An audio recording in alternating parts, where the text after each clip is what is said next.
If interested in learning how to carve wood, this is the right video. I'm AlaKam, and today let's see together some simple tips to start sculpting. First of all, you need to be clear about what you want to sculpt and create a model on paper. Then we must obtain useful tools for this purpose, such as a cutter or chisels.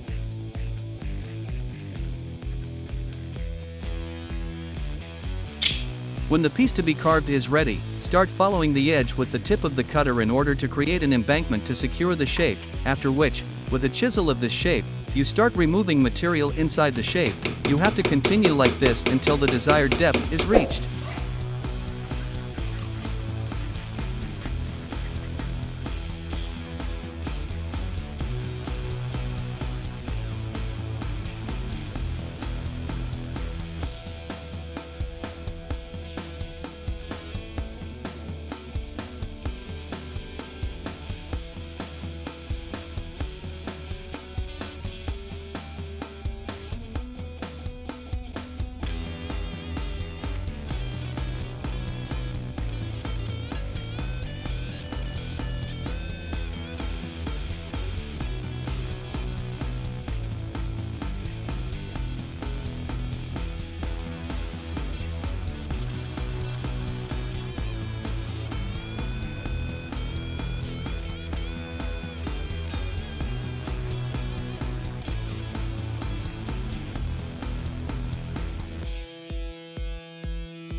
Hope this video was helpful to you. Remember to subscribe to the channel to support my work. See you next Friday. Arrivederci, signora.